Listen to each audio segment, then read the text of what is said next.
Commander Zixthor stood on the bridge of the Calaxian warship Eternal Dominance, watching the small blue planet rotate slowly on the main view screen. His scales rippled with satisfaction as he studied the primitive world below. Earth, the locals called it. A backwater planet that had only discovered faster-than-light travel 3 cycles ago.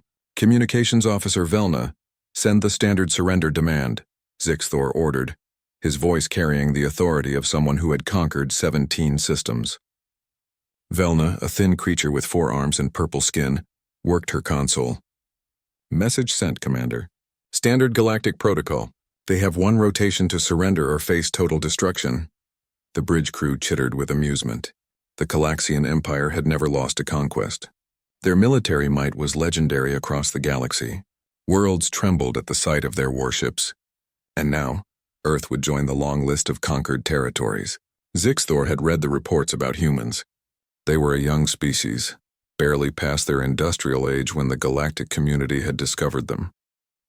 Their technology was crude, their weapons primitive, their ships held together with what the translators called duct tape and hope. The conquest would be swift and easy. Commander, we are receiving a response, Velna announced, her voice betraying surprise. Already? They must be eager to surrender. Put it through. The view screen flickered and a human face appeared. It was a female with dark skin and short black hair. She wore a simple blue uniform with strange symbols on the collar. Her face showed no fear, only what appeared to be annoyance. This is Admiral Sarah Chen of the Terran Defense Fleet, the human said in clear galactic standard. We have received your demand for surrender. Our response is no. Zixthor blinked his 3 eyes in confusion. You refuse? Do you not understand the situation? We have 50 warships in orbit around your planet. Our weapons can crack your world like an egg. Surrender now, and your species will be allowed to live as workers in the Empire. Admiral Chen smiled, but it was not a friendly expression. Let me explain something to you, Commander. We have been listening to galactic communications for the past 3 years. We know about your empire. We know about your conquests. We also know something you apparently don't. And what is that, Primitive? The first rule of galactic survival. Never challenge the Terrans. Zixthor laughed, a harsh sound that echoed across the bridge. His crew joined in. You dare to threaten us? You who have barely left your own solar system? Not a threat, Commander. A warning. You see, while your scouts were watching us, cataloging our cities and counting our weapons, they missed something important. They assumed we were alone on Earth. They were wrong.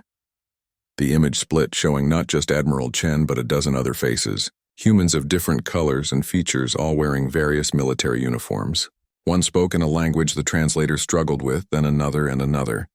Chinese, Russian, Arabic, Spanish. The voices overlapped, but the message was clear. These humans were not divided. They were united. We spent 10,000 years fighting each other on this planet, Chen continued. We perfected the art of war before your ancestors learned to use fire. We fought with sticks and stones, then swords and spears, then guns and bombs, then missiles and nuclear weapons. We have killed billions of our own kind learning how to kill efficiently. Zixthor's amusement faded. Something in the human's tone disturbed him. 3 years ago, when we detected your scout ships, we stopped fighting each other. Every nation on this planet, every government, every military force united for the first time in our history. Do you know why? Enlighten me, Zixthor said, though he suddenly felt less confident. Because we finally found someone else to fight. And we have been preparing. The view screen changed. Images flooded the display. Human factories working day and night. Massive construction yards in orbit around Earth's moon. Ships, dozens of them, sleek and dangerous looking. Nothing like the crude vessels the scouts had reported. You see, Commander, your scouts watched our civilian ships. They saw our commercial technology. They never saw our military. We made sure of that. We let you think we were weak. We let you believe the reports. And you, arrogant and overconfident, came with only 50 ships to conquer a world of 8 billion humans. Zixthor felt a chill run down his spine. You are bluffing. We have scanners. We would have detected any significant military buildup. Admiral Chen's smile widened. Would you? Tell me, Commander, what are your scanners detecting right now? The sensor officer, a young Calaxian named Threx, checked his console. His face paled. Commander, I am detecting multiple contacts. No, dozens. No, hundreds. They are appearing all around our fleet. Impossible. Where did they come from? Stealth technology, Chen explained calmly. Something we developed specifically for this meeting. Our ships have been here the whole time waiting. We have 300 warships surrounding your fleet. Each one carries weapons your empire has never seen before. Weapons we designed specifically to kill ships like yours. Zixthor gripped the arms of his command chair. This is madness. Even if you have ships, you have no combat experience. We have fought 1,000 battles across the galaxy. True, Chen admitted. We have never fought in space before. But we are very fast learners, and we have studied every battle your empire has ever fought. We know your tactics. We know your weapons. We know your weaknesses. You taught us by conquering others, and now, Commander Zixthor, you have one rotation to surrender. The transmission ended. The bridge was silent. Zixthor stared at the empty view screen, his mind racing. This could not be happening. They were the conquerors, not the conquered. But as he looked at the sensor display showing hundreds of Terran ships surrounding his fleet, he realized he had made a terrible mistake. He had challenged the Terrans. The war room deep beneath the Rocky Mountains buzzed with controlled chaos. Admiral Sarah Chen stood at the center of a circular platform, surrounded by holographic displays showing the tactical situation in orbit. Around her, military leaders from every major nation on Earth watched and waited. "Status report," Chen ordered. Captain James Morrison, her tactical officer, manipulated the holographic controls. All Terran Defense Fleet ships are in position. The Calaxian fleet is completely surrounded. They are attempting to scan our vessels, but the stealth coating is holding. They can detect us, but they cannot get weapon locks. Good. What about their communications? They are trying to contact their homeworld. We are jamming all long-range transmissions. As far as the Calaxian Empire knows, this fleet is still approaching Earth orbit. Chen nodded. The plan was working perfectly. 3 years of preparation. 3 years of building a military force in secret while showing the galaxy only what they wanted to see. It had been the largest coordinated effort in human history. General Li Wei, commander of the Chinese Space Force, spoke up. "Admiral, I must ask again. Are we certain about this course of action? Once we fire the first shot, there is no going back. We will be at war with an empire that spans dozens of systems." "We are already at war, General," Chen replied. "The Calaxians made that decision when they came here to conquer us. We are simply choosing not to be victims." "But we could negotiate," suggested Ambassador Williams, the civilian representative. "Perhaps offer them resources, technology sharing, anything to avoid bloodshed." Chen turned to face him. "Ambassador, I respect your position, but you were not in the intelligence briefings. You did not see what the Calaxians do to conquered species. They do not offer partnership. They offer slavery. Every world they have taken has been stripped of resources and its people reduced to laborers. Is that what you want for humanity?" William said nothing, but his face showed he understood. "Besides," Chen continued, "we tried negotiation. For 3 years we sent diplomatic messages to the Galactic Council. We asked for protection, for membership, for recognition as a sovereign species. Do you know what they told us? That Earth was too primitive for Council membership. That we should accept whatever fate the stronger species decided for us. The galaxy respects only strength, Ambassador, so we will show them strength." A notification chimed. The countdown had reached 0. The Calaxian deadline had passed. "They are hailing us," Morrison reported. "Put them through." Commander Zixthor appeared on the main display. He looked different now. Less confident? His scales had turned a paler shade of green. "Admiral Chen, we have considered your position. Perhaps we were hasty in our demands. The Calaxian Empire is willing to negotiate a peaceful arrangement." "Now you want to negotiate," Chen said flatly. "After threatening to crack our world like an egg. After demanding our surrender. After planning to enslave 8 billion people. Now you want peace. The Empire is reasonable. We can offer trade agreements, technology exchanges, mutual defense pacts. Commander, let me ask you something. In all your conquests, how many times have you offered those same things to your victims?" Zixthor hesitated. "That is different. They were primitives. And so are we, according to your initial assessment. The only difference is that we hid our teeth until you came close enough to bite. Now you are the one facing extinction, and suddenly you discover the benefits of negotiation. Do you see the problem with your civilization, Commander? What do you want?" Zixthor asked, his voice tight with barely controlled fear. Chen walked slowly around the holographic display, studying the positions of both fleets. I want you to understand something, Commander. This moment right now will be taught in every military academy on Earth for the next 1,000 years. It will be called the Zixthor Gambit, named after you, because you made 3 critical mistakes. What mistakes? Despite his situation, the Calaxian commander could not resist asking. First, you assumed primitive meant weak. Humans were fighting complex military campaigns while your species was still living in caves. We have more combat experience than any species in the galaxy. We just never had the opportunity to use it in space before. Chen tapped a control, and the holographic display zoomed in on one of the Calaxian ships. Second, you assumed that because we had not been to the stars, we had no understanding of space combat. Wrong. We have been preparing for this possibility since we first detected radio signals from other worlds. We have run 1,000,000 simulations. We have studied every battle, every tactic, every strategy used by every species in the galactic records. We learned from all of you. The display shifted again, showing schematics of Terran weapon systems. Third, and most important, you assumed we would fight like you, that we would follow the standard rules of galactic warfare: honor, protocols, fair engagement. Commander, humans do not fight fair. We fight to win. We will use any advantage, any tactic, any weapon necessary to protect our home. Zixthor stared at the weapon schematics, and Chen saw understanding dawn in his alien eyes. Those are nuclear weapons, he whispered. Atomic fusion devices.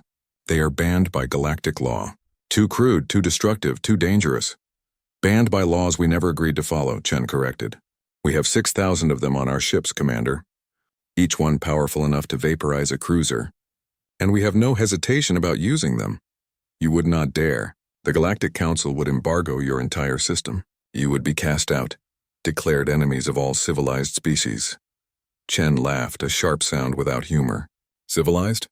Commander, we have monitored your empire's communications. We know what you do to conquered worlds. Strip mining, forced labor, genocide when populations resist. That is your civilization. If standing against that makes us enemies of the galaxy, then so be it. We will be enemies. She leaned forward, her voice dropping to a dangerous tone. But we will be enemies that others fear to challenge. Because after today, every species in the galaxy will know one simple truth: the Terrans do not lose. The Terrans do not surrender. And the Terrans do not forgive threats to their home. The transmission feed showed Zixthor looking to his officers, seeing the same fear reflected on their faces. They had come to conquer a primitive world and found themselves trapped by a species more dangerous than they had imagined. What happens now? Zixthor finally asked. Admiral Chen smiled, and it was not a kind expression. Now, Commander, we discuss the terms of your surrender. The Galactic Council chambers on the neutral world of Concordia had never been so full. Representatives from 400 species packed the massive dome, all talking at once in dozens of languages that the translation system struggled to keep up with. At the center of the chaos stood High Counselor Meridax, a being of pure energy contained within a crystalline shell, attempting to restore order. Silence. Meridax's voice boomed through the chamber, amplified by speakers and telepathic projectors. We will have order in this council. The noise dropped to a low murmur. Meridax gestured to the main display screen, which showed the last transmitted images from the Calaxian fleet, 50 warships surrounded by hundreds of human vessels. The timestamp showed the transmission was 3 days old. We are here to discuss the Earth situation, Meridax began. 3 days ago, a Calaxian conquest fleet arrived at Earth orbit. Standard procedure for integrating a new primitive species into the Empire. However, the situation has developed unexpectedly. Unexpectedly, roared Ambassador Krall of the Vraxian hegemony. The primitives destroyed the entire Calaxian fleet. This is unprecedented. This is an act of war against the established galactic order. Murmurs of agreement rippled through the chamber. The Vraxians were one of the most powerful military species in the galaxy, and they clearly saw the humans as a threat. If I may, a calm voice interrupted. All eyes turned to the speaker. Admiral Sarah Chen stood in the designated area for new species, flanked by 2 human marines in black combat armor. She had arrived on Concordia that morning aboard a Terran destroyer, demanding an emergency council session. The human dares to speak in council chambers? Krall snarled. She has no right. Earth is not a council member. Actually, Meridax said quietly, Under Emergency Provision 47, any species involved in a galactic incident may address the Council. Admiral Chen has that right. Chen stepped forward, her movement tracked by hundreds of alien eyes. She wore her full dress uniform, dark blue with gold trim, medals gleaming on her chest. She looked calm, composed, and completely unafraid. Honorable Council members, Chen began, her voice clear and steady. I want to correct Ambassador Krall's statement. We did not destroy the Calaxian fleet. Surprised chatter broke out. Meridax raised a crystalline appendage for silence. Explain, Admiral. The Calaxian fleet is intact and undamaged. Commander Zixthor and all his personnel are alive and well. In fact, they are currently orbiting Earth as our guests. Guests? Krall laughed harshly. You mean prisoners. Guests, Chen repeated firmly. We offered Commander Zixthor two options. He could fight, in which case we would have destroyed his fleet completely, or he could surrender peacefully, which he wisely chose to do. His ships have been disarmed and are under guard. But his crew has been treated with respect according to the prisoners of war conventions that humans have developed over our history. A new voice spoke up.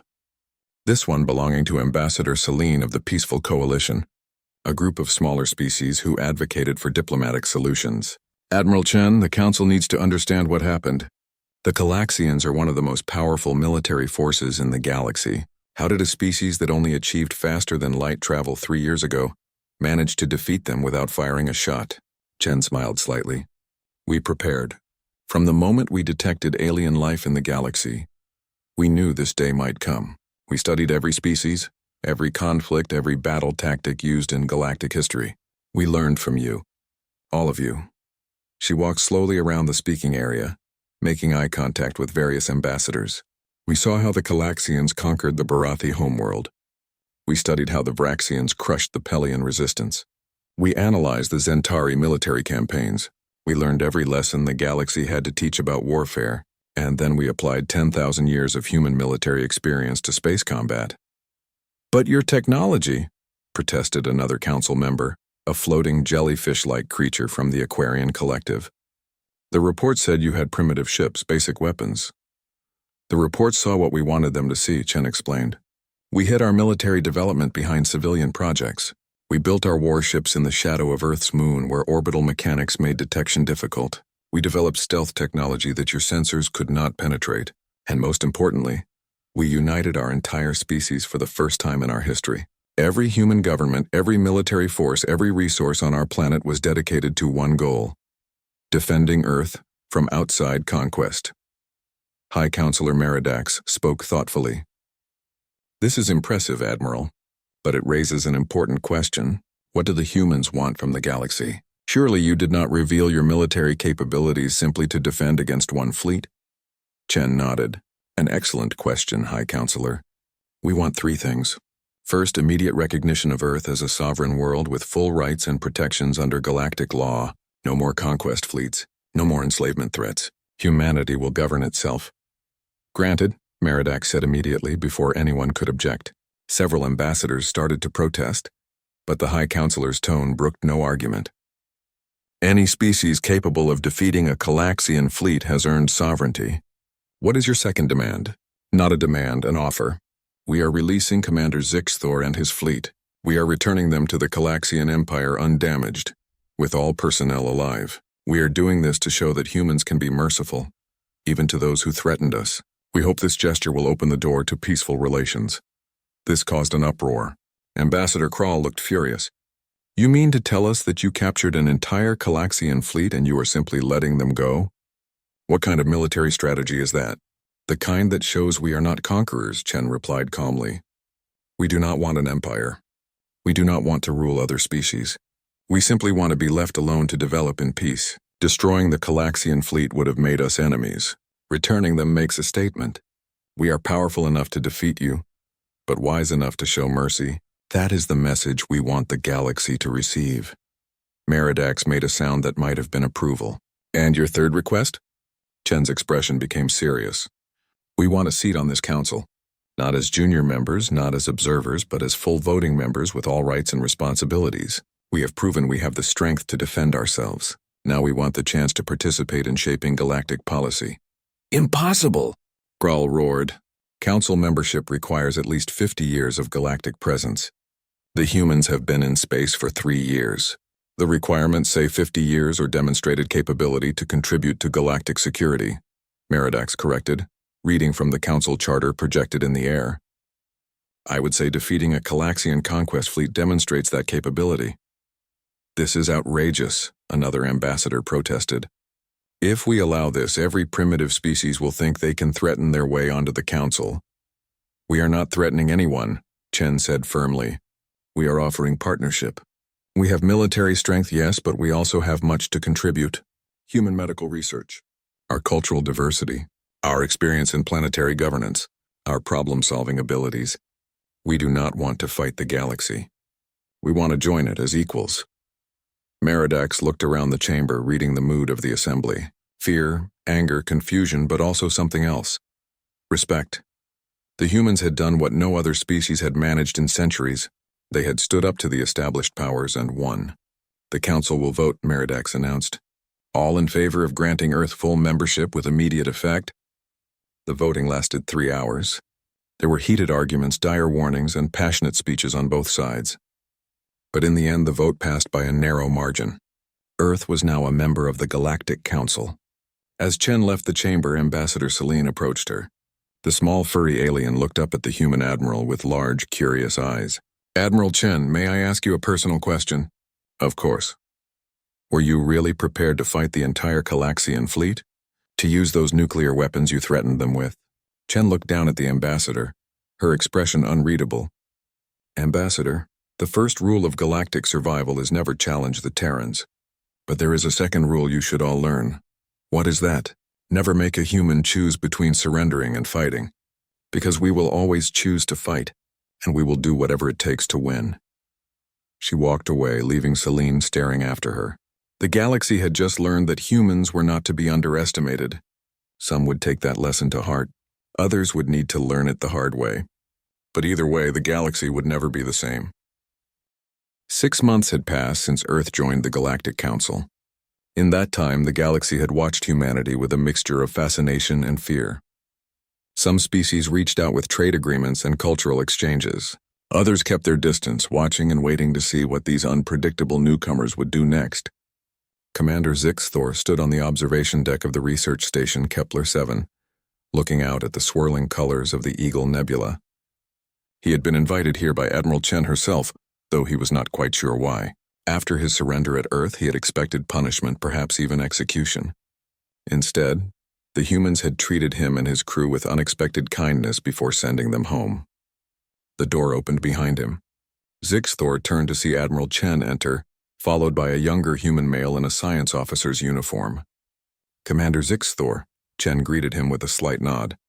Thank you for accepting my invitation. I confess I was surprised to receive it, Admiral. After our last meeting, I did not expect to hear from you again. Chen smiled. Things change. Please walk with me. I want to show you something. They walked through the research station's corridors. Zixthor noticed that the station was a joint project, with humans, Pelians, Aquarians, and several other species working side by side in the laboratories they passed. You are probably wondering why I asked you here, Chen said as they walked. The thought had crossed my mind. After we released you, the Calaxian Empire declared you a failure and stripped you of your command. I read the reports. Zixthor's scales darkened with shame. Yes, they said I should have fought to the death rather than surrender. That I brought dishonor to the Empire. And yet you are still alive, and so are the 3,000 crew members who served under you. Their families still have fathers and mothers, sons and daughters. Tell me, Commander, is their survival worth the loss of honor? Zixthor did not answer immediately. It was a question he had asked himself many times over the past months. In the Empire, honor is everything. In the Empire, Chen repeated. But you are not in the Empire anymore, are you? They entered a large room filled with holographic displays showing star charts, fleet movements, and diplomatic communications. A dozen officers, both human and alien, worked at various stations. Commander Zixthor, Chen said formally, I would like to offer you a position. We are forming a joint military advisory committee to help integrate human forces with galactic defense protocols. We need someone who understands both traditional galactic warfare and human tactics, someone who has fought against us and lived to learn from it. I want you to help us build bridges between humanity and the rest of the galaxy. Zixthor stared at her in disbelief. You want me to work for you? After I tried to conquer your world? No, not for me, with me. Commander, you made a choice 6 months ago. You chose the lives of your crew over empty honor. That tells me you are exactly the kind of leader we need. Someone who values life, who can adapt, who understands that the galaxy is changing. The Calaxian Empire would see this as treason. The Calaxian Empire already considers you a traitor. You have nothing left to lose with them, but you could help prevent other conflicts like ours. You could save lives on both sides. Is that not worth something? Zixthor looked at the display showing various species working together. It was a sight he had never seen in the Empire, where different species were ranked in strict hierarchy. Conquerors and conquered. Why do you trust me? He asked. Chen walked to one of the displays, showing a peaceful planet with blue oceans and green continents. Because you remind me of someone. Me, actually. 20 years ago, I was a fighter pilot who believed in following orders without question. Then I was sent on a mission that required me to choose between orders and what I knew was right. I chose what was right, and it cost me a promotion. But it saved innocent lives. You made a similar choice, Commander. You chose wisdom over pride. That is rare in any species. She turned to face him directly. The galaxy is changing, Commander. The old ways, the conquest and subjugation, they need to end. Humanity is pushing for that change, but we cannot do it alone. We need allies. We need people from other species who are brave enough to say that there is a better way. Are you one of those people? Zixthor felt something shift inside him. For months he had felt lost, without purpose. The Empire had rejected him. His family had disowned him. He had been adrift, a commander without a command, a warrior without a war. But now this human was offering him something he had not expected. A chance to matter again. A chance to be part of something bigger than conquest. What would I do in this position? He asked carefully. The young human officer spoke up. We need help understanding the psychology of different species, their combat doctrines, their cultural attitudes toward warfare. You have experience with dozens of species from your time in the Calaxian military. That knowledge is invaluable. And you would trust me with sensitive military information? Chen nodded. With supervision at first, yes.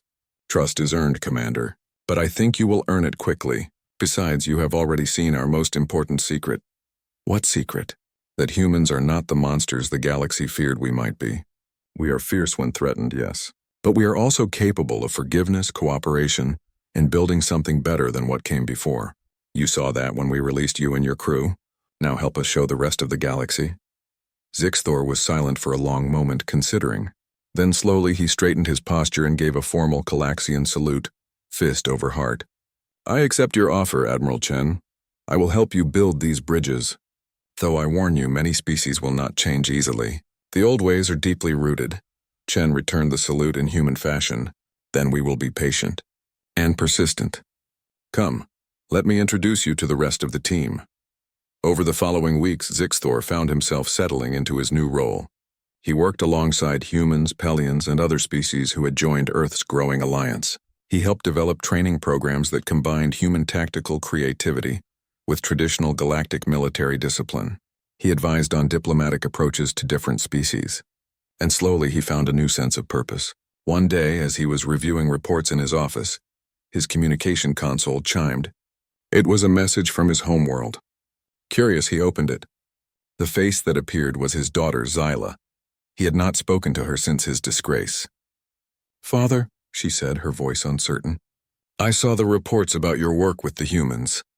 The news channels say you are helping them spread their influence through the galaxy. Some call you a traitor. Zixthor braced himself for condemnation. But I watched your recent presentation at the Academy on Concordia, Zyla continued, about alternative approaches to conflict resolution. It was brilliant, Father. You have always been brilliant. And I think what you are doing is brave. Mother agrees, though she will not say so publicly. We wanted you to know that we are proud of you. Even if the Empire is not, the message ended. Zixthor sat in silence, feeling emotions he had thought long buried. Pride, hope, redemption. Admiral Chen appeared at his door, having overheard the message through the open comm channel. Good news? My daughter, Zixthor said quietly. She says she is proud of me. Chen smiled. Then you are already succeeding, Commander. Changing hearts and minds, one person at a time. That is how we will change the galaxy. Zixthor looked at the star chart on his wall, showing the vast expanse of space that humanity now shared with hundreds of other species. He thought about the old rule he had learned 6 months ago. Never challenge the Terrans. But now he understood there was more to humanity than their ability to fight. They also knew when to offer mercy, when to extend friendship, when to give a disgraced commander a second chance to matter. Perhaps, he thought, that was the real reason never to challenge the Terrans. Not because they were fierce warriors, though they were, but because they had the wisdom to know that defeating an enemy was not the same as making them an ally. And allies, Zixthor was learning, were far more valuable than conquered subjects. 2 years after Earth joined the Galactic Council, the galaxy faced its greatest crisis in 1,000 years. The Devourers had returned. Admiral Sarah Chen stood in the emergency council session, watching the horrifying footage from the outer rim. Entire star systems consumed by vast organic ships that ate planets and left nothing but debris. The Devourers were an ancient threat, appearing every few centuries to feed on worlds before disappearing back into dark space. Previous galactic civilizations had barely survived their attacks. "This is an extinction-level event," High Counselor Meridax announced, its crystalline form flickering with stress. The Devourer swarm numbers in the thousands. They have already consumed 12 systems. Current projections show they will reach the core worlds within 6 months. Ambassador Kral of the Vraxian hegemony slammed his massive fist on the table. "We must mobilize every fleet in the galaxy, hit them with everything we have." "The last time we tried that, we lost half our combined forces," another council member argued. "The Devourers adapt to our weapons. Energy weapons feed them. Kinetic weapons slow them but do not stop them. Chemical weapons are useless. Nothing works for long." Chen listened to the growing panic in the chamber. Every species present knew what was coming. The Devourers did not negotiate. They did not take prisoners. They simply consumed and moved on.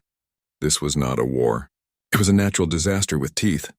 "Admiral Chen," Meridax addressed her directly, "the humans have proven to be innovative in military matters. Do you have any suggestions?" All eyes turned to her. Chen felt the weight of those stares. 2 years ago, humanity had been an unknown species on the galactic stage. Now in this moment of crisis, they were looking to her for answers. "I need to consult with my staff," Chen said carefully. "But yes, I may have an idea." "Give me 6 hours," the council adjourned. Chen returned to her ship and immediately assembled her senior officers via secure holographic conference. They appeared around the tactical table. General Li Wei from the Chinese Space Force, General Jackson from the American military, Commander Zixthor, who had become one of her most trusted advisors, and Dr. Elena Volkov, Earth's leading xenobiologist. "Talk to me." "People," Chen said without preamble. "The Devourers are coming. We have 6 months before they reach populated space. What do we know?" Dr. Volkov brought up biological scans of the Devourer organisms. "They are not machines. They are living creatures, but unlike anything we have encountered. They consume all forms of matter for energy and reproduction. They adapt extremely quickly to any threat. In previous encounters, they learned to absorb energy weapons within hours, and developed armor against kinetics within days. So we cannot kill them with conventional weapons," General Jackson observed. "What about unconventional? Nuclear weapons?" General Li suggested. "The galactic powers tried that last time," Zixthor said. "The radiation actually accelerated their reproduction. The Devourers feed on energy, remember? Nuclear explosions are just food to them." "Then we are looking at this wrong," Chen said slowly, an idea forming. "Everyone is trying to kill them." "But what if we do not need to kill them? What if we just need to make them go away?" Dr. Volkov looked intrigued. "What are you thinking?" "They are living organisms. They need to eat. They follow food sources. So what if we give them something better to eat than our planets? Something so attractive they cannot resist it, but located somewhere far away from populated space?" "A trap," Zixthor said, understanding dawning on his face. "But it would need to be enormous. The swarm numbers in the thousands. What bait could possibly attract all of them?" Chen smiled, though it was not a happy expression. "There is a supergiant star in the Carina sector. It is uninhabited, far from any settled systems, and it is going to go supernova within the next 100 years, according to our calculations. What if we speed up that process?" The room went silent. Then General Li spoke carefully. Admiral, are you suggesting we deliberately cause a star to explode? Not explode, not yet. I am suggesting we destabilize it to release massive amounts of energy. Enough energy to attract every devourer in the swarm. They follow energy like moths to flame. We give them a feast they cannot resist. And once they are all gathered around this star, Dr. Volkov asked, then we finish the destabilization process. The star goes supernova. Every devourer in the immediate area is destroyed in the explosion. The rest are damaged and scattered. We follow up with conventional forces to clean up the survivors while they are weakened. The silence this time was longer. Finally, Commander Zixthor spoke. Admiral, this plan is insane. It is dangerous. It is unprecedented. No species has ever deliberately caused a supernova, which is exactly why it might work, Chen replied. The Devourers have faced galactic civilizations before. They know all the standard tactics. But they have never faced humans. We think differently. We are willing to do things others consider impossible. How would we even accomplish this? General Jackson asked. Our scientists can barely predict supernovas, much less cause them. Dr. Volkov was already working on calculations. Theoretically, if we could deliver enough heavy elements into the star's core, we could accelerate the fusion process. The star would become unstable, releasing bursts of energy that would attract the Devourers. Then with a final catalyst, we trigger the supernova. How much material are we talking about? General Lee asked. Approximately 1 million tons of iron and nickel delivered directly into the stellar core. Impossible, Zixthor said flatly. No ship can get that close to a supergiant star. The radiation alone would destroy any vessel. Chen turned to him with a slight smile. No alien ship could survive it. But humans have been developing high-temperature materials and radiation shielding for decades.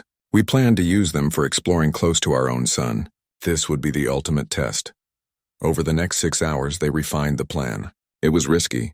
It was unprecedented. It relied on dozens of factors working perfectly. But it was also the only plan anyone had that might actually work.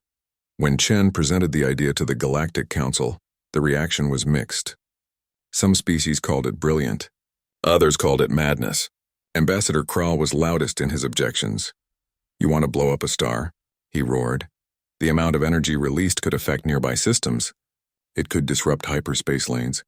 It could create a black hole. This is too dangerous. Doing nothing is more dangerous, Chen countered. The Devourers will not stop. They will consume world after world until nothing is left. This plan gives us a chance, and if it fails, another ambassador asked. Then we are no worse off than we are now. But if it succeeds, we will have saved countless lives and shown the galaxy that the Devourers can be defeated. The vote was close, but ultimately the Council approved the mission. They had no better options. Humanity would lead the operation, supported by volunteer forces from other species who were brave enough to try. 3 months later, a fleet of 30 ships approached the supergiant star in the Carina sector. 20 of them were massive freighters converted to carry the iron and nickel needed to destabilize the star. The other 10 were warships, including Chen's flagship Indomitable, ready to defend the operation if needed, and they were needed. The Devourers detected the energy releases from the destabilizing star almost immediately. They came in a vast swarm, thousands of organic ships converging on what they thought was an easy meal.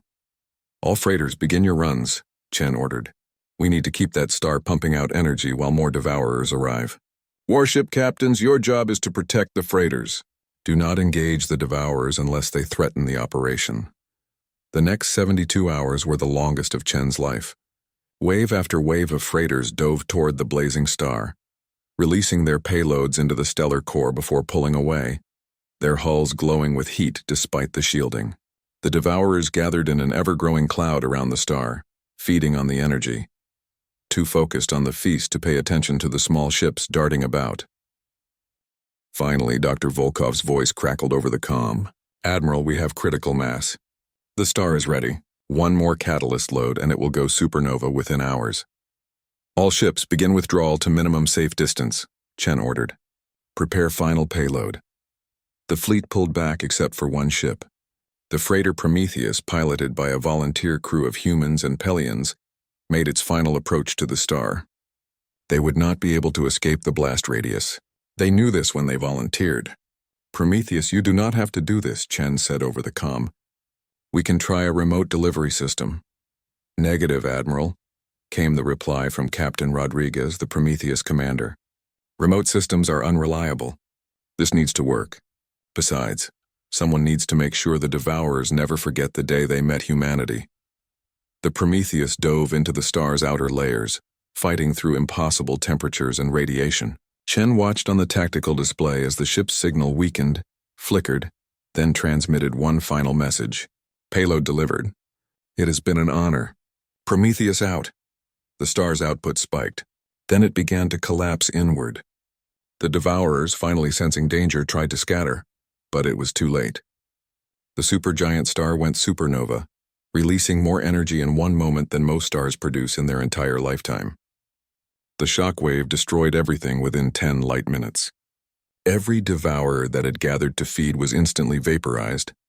The scattered remnants of the swarm, damaged and disoriented, were easy prey for the combined galactic fleets waiting in the outer system. When the battle finally ended, 90% of the devourer swarm had been destroyed. The survivors fled back into dark space. It would be centuries, perhaps millennia, before they returned in significant numbers.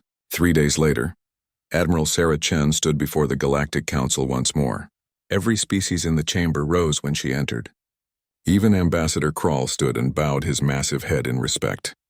Admiral Chen, High Counselor Meridax spoke, its voice filled with emotion. On behalf of the Galactic Council and all civilized species, we thank you. You and your people have saved us all. The sacrifice of the Prometheus crew will be honored in every world. They died so that billions might live. Chen's throat was tight, but she kept her voice steady. They died doing what humans do best, High Counselor. Fighting impossible odds to protect those who cannot protect themselves. Captain Rodriguez and her crew understood that some things are worth dying for. The galaxy owes humanity a debt that can never be repaid, Meridax continued. But we can acknowledge what you have taught us. That innovation and courage matter more than tradition, that thinking differently can solve problems force cannot, and that a species judged primitive by our standards can teach us all to be better. Ambassador Krall stepped forward. Admiral, 2 years ago I called humans a threat to galactic order. I was wrong. You are not a threat to order. You are a promise of something better. The Vraxian hegemony formally requests a military alliance with Earth, if you will have us. Chen looked at the massive warrior, seeing genuine respect in his eyes. She extended her hand, and after a moment's hesitation, Krall gripped it carefully in his own. Alliance accepted, Ambassador. Over the following months, more species joined what became known as the Terran Alliance. Not an empire built on conquest, but a coalition of equals built on mutual defense and respect.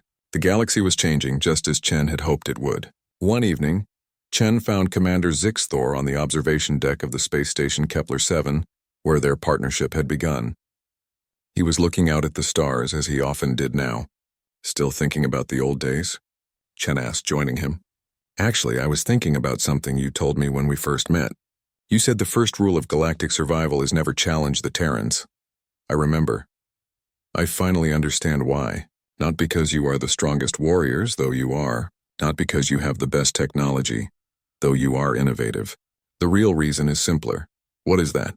Zixthor turned to face her, his scales showing the color of contentment. Because humans do not give up.